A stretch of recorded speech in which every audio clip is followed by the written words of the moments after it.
Have you ever heard a story about a rich man going broke? I bet you did, but not like this one.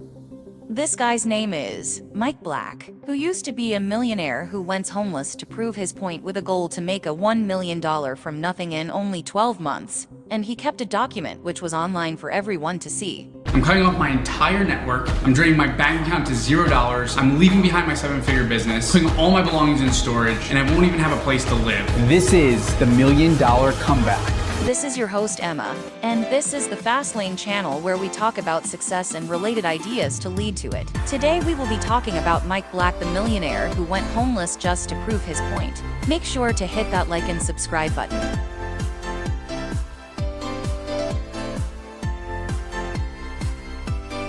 Mike didn't worry about the food, though he bails he can go a couple days without it. I'm gonna try to panhandle and make a couple bucks. Not worried about food at all. I can go a couple days without eating. Hey, how are you? I was wondering, do you have any water cups by any chance? Finally, someone nice enough to give me some water. It was the beginning of 2020, and many people lost everything. And he wanted to be a living example, that anyone come even at their lowest point. But the road to riches is not easy like some of us think it is. And that is the reason why most of us quit, even if we had a life-changing idea. I started thinking I'm gonna be sleeping on the streets a lot longer than I thought. I don't know if I can do this. All right, so it's 11 o'clock. Didn't make any money. My bench right here that I'm gonna be sleeping on tonight, so. He has publicly committed on over social media and also hired entire production team. It was something bigger than himself, therefore giving up was never an option. As long as his out there bad things happen to get him down, but he keeps his head up, since some good happens too. Something amazing happened. Out of nowhere, this kid hit me up and said hey man, you can crash here. Offered to drive 30 minutes to pick me up.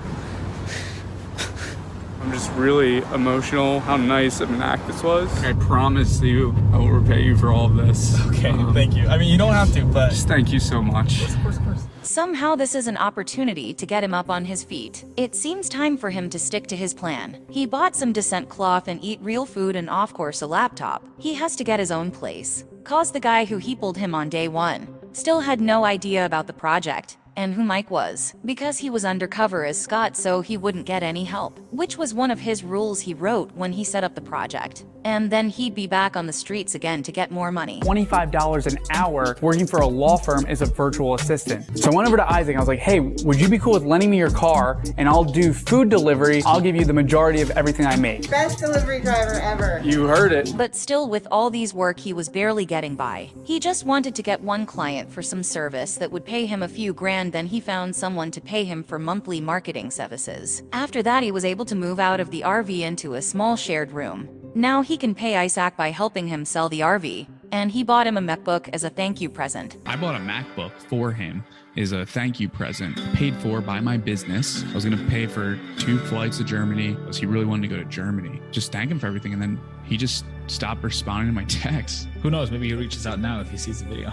I want those Germany tickets. Now to get to his point, he has to build ideally scalable one like an e-commerce company. After making some connections with a manufacturer looking at trends, he decided on a very specific niche, a coffee brand for dog lovers that donates a percentage of profits to saving dogs.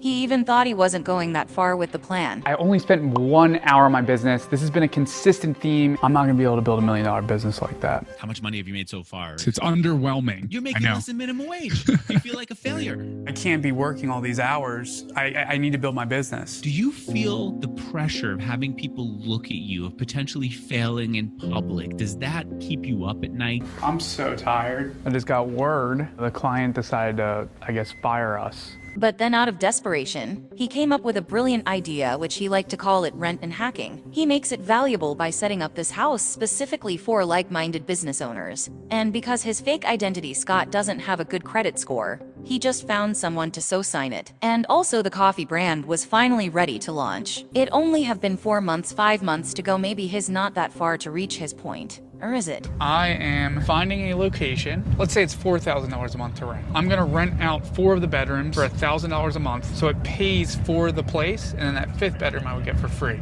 That is what I call rent and hacking. Got the official lease. How cool is it that I went from living in an RV to this place, rent-free, plus I would make money. Oh, we're in business.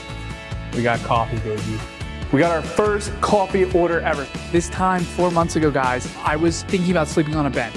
If you're like, I hate my job, I fucking can't stand my fucking job, quit. Save up some money, downsize, quit.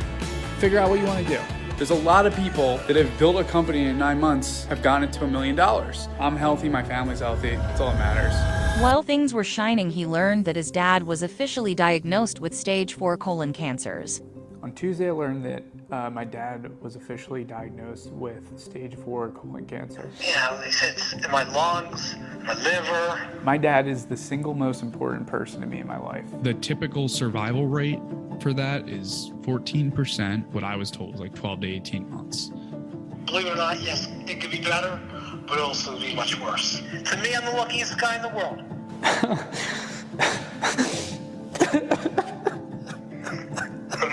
I'll fight, Michael. The fight begins. Don't get upset. Mike seems to get his optimism from his father. His father is so optimistic that he considers himself to be the luckiest man in the world after a terminal diagnosis. Mike was getting tested whether he could actually be a leader by leaving the message of the project and overcome this adversity. This is real life. He had a decision to make to continue the project or to quit. His dad wanted him to continue because now this was actually about more than just making $1 million.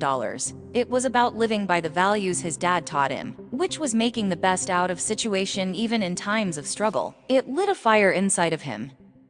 He continued his coffee by setting up a monthly subscription to acquire new customers. They used social medias like TikTok and all. Things kinda got better, but trying to manage both work and family time stretched him out with the whole $1 million comeback content, and also researching cancer to help his dad until his own health also declined. He was at lower point when he got a message from a stranger he hasn't got to his point. There was a guy towards the end of the project. He reached out. I need to get on a call with you. Gets on the call and he literally just starts crying. And he's like, dude, I was going to kill myself.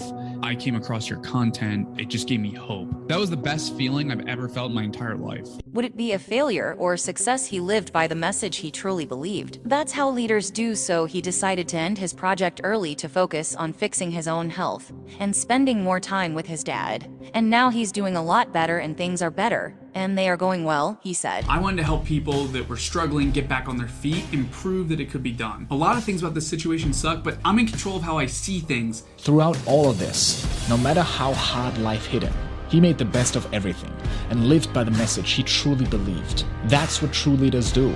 So he decided to end the project early to focus on fixing his own health and spending more time with his dad. And now he's doing a lot better and things are going really, really well. And who knows, maybe now, with this video, Mike is able to impact 20,000 people. Shout out for Mike Black and Leon Hendricks for Mike suffering this much while making this whole content and help us to keep our heads up no matter what. And Leon for telling us this story and making such a great content. And you guys never forget to hit that like and subscribe button. And remember, always keep your head up.